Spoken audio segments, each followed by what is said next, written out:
He's the rebel calling foul on the game he loves.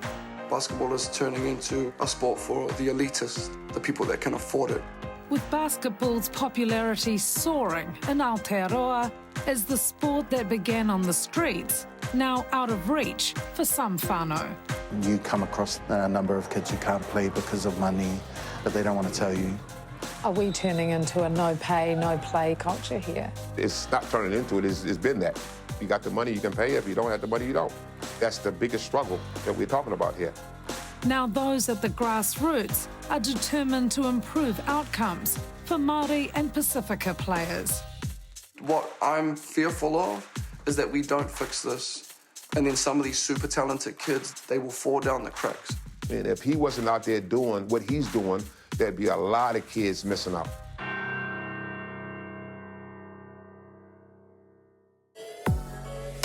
Basketball is Lindsay Tait's whole world. Even in retirement, the 39-year-old who represented New Zealand for 12 years still lives and breathes the game. I fell in love with the sport, but more so kind of the camaraderie and the things around it are what's really kept me in it, I guess, this long. ACBL 3, 1, 2, 3. ACB. Time of passing, 3 groups. Let's roll.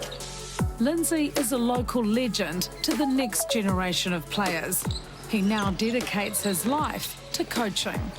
So do you believe right now there's talent in Aotearoa? Million percent. The one thing that doesn't concern me is the amount of talent out there. Some of the stuff that's coming through just makes my jaw drop. Just the natural athletic ability. Lift your eyes up. Lift your eyes up. But Lindsay says some of the most talented kids, particularly Māori and Pasifika, aren't getting the opportunity to play at representative level. Johnny, what's up? How's your back? All right? I don't know how to say this without offending people, but from a basketball perspective and a talent perspective, the ones that don't have the opportunity, I believe hand on heart, have more talent often. You know what I mean? And because they don't have money or they don't have someone to drive them to their practice, they don't get to wear a New Zealand singlet. And to me, that's not the kid's fault. If he's talented enough, we have to fix the system to give them an opportunity, and we're not doing that right now. And it's all because of fees, which many parents would find eye-watering. I'll give you an example of a young man that I helped from West Auckland. He was super talented. Between school basketball, his representative basketball, and his New Zealand fees for one season, it was over $12,000. You're telling me that it costs $12,000 for these kids to take part in competitions? There's people that are remortgaging their homes to send their kids on New Zealand trips. There's no reason that basketball has to be so expensive. The whole essence of the game is that you need a ball and a hoop. It's not rowing where you need a boat. It's not motor racing where you need a car. A lot of these processes that are in place are about control and generating money. Basketball's popularity here has exploded. It's now the second most participated school sport and is expected to be #1 in the next few years.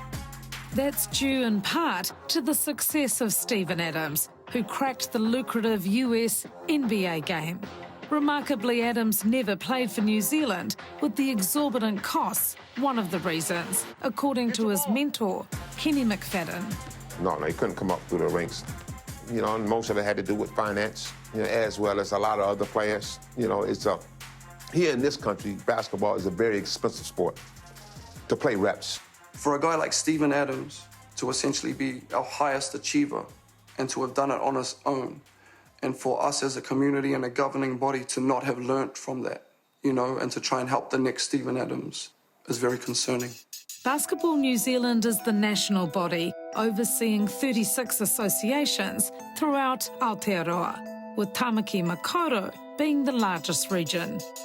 It's represented by Auckland Basketball Services Ltd, ABSL, set up in 2012 and responsible for delivering the game in the city.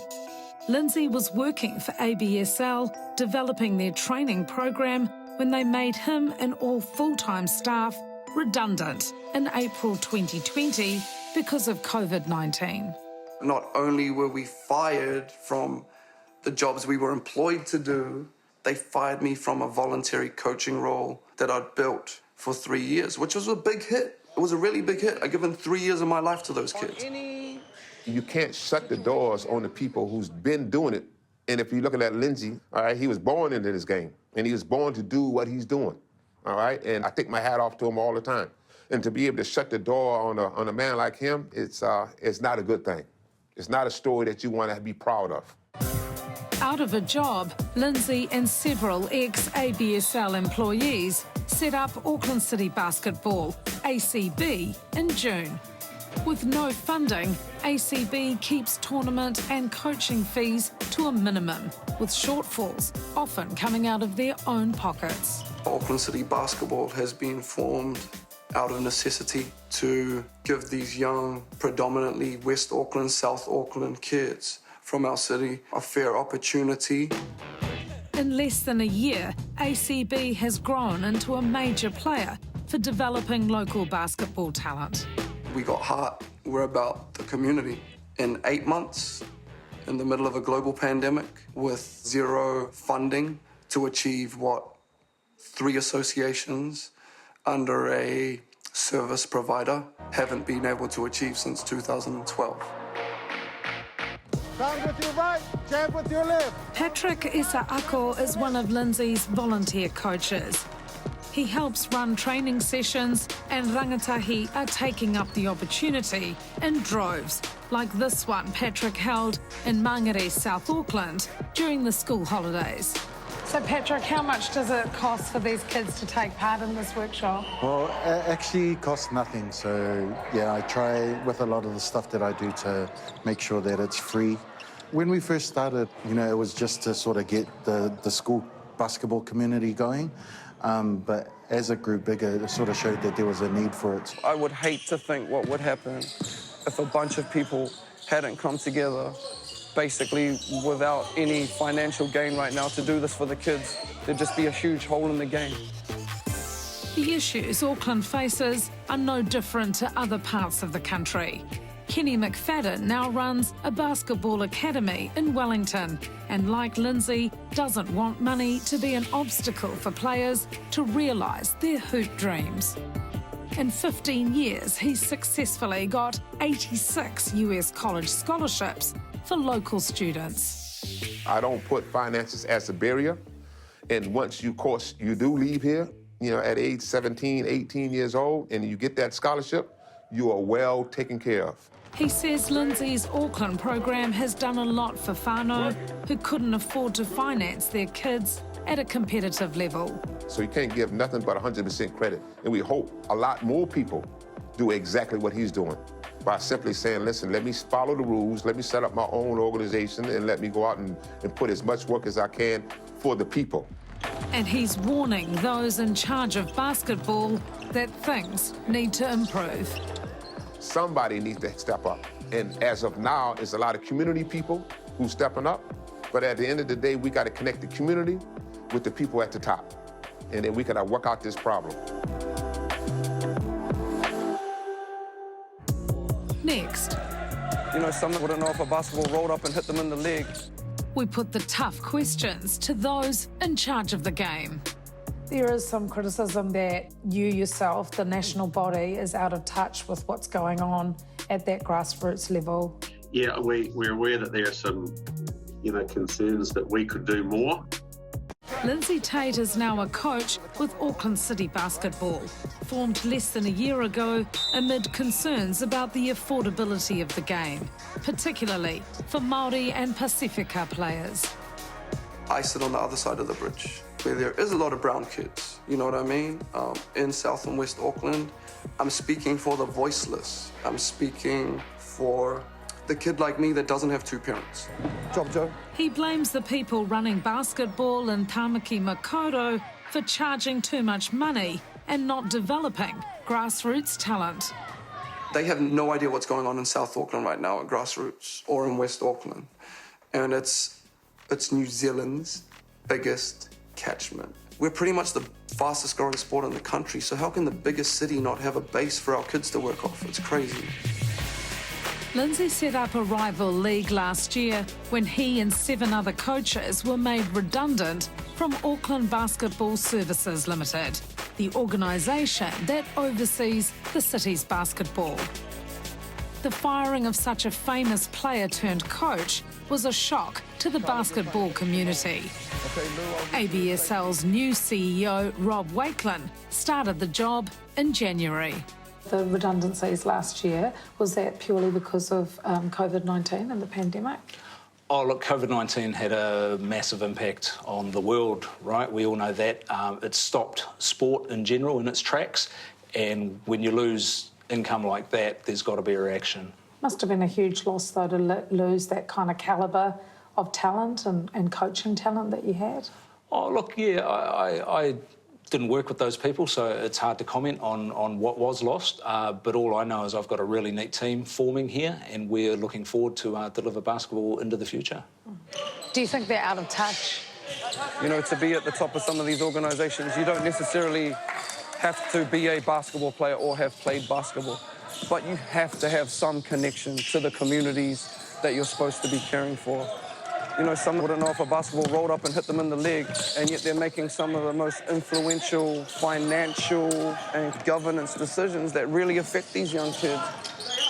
There's criticisms that ABSL is out of touch with the community. Do you think you guys have a good handle of what's going on at the grassroots of this game? Yeah, I think so. I mean, ultimately, we're owned by our community. Our community team are out and about facing their communities. So, yeah, I think our channels into the community are really sound. Mm-hmm. And what of Lindsay Tait's criticism that basketball is out of reach for most whānau, with fees of up to a staggering $12,000 a year? Iain Potter is the CEO of Basketball New Zealand, the governing body. You do acknowledge that higher representative level, you know, there are some barriers there? We're conscious that costs can be a barrier when we're asking the top 0.1% to represent their country. We love to participate at all levels, and it's our aim to try to get our best young players into the world environment, to Asia and then into the Worlds. So we are conscious that those players, when they hit that level, which is pretty rarefied air when you're at that level, the costs go up considerably because we've got travel and accommodation to the other side of the world. We subsidise that.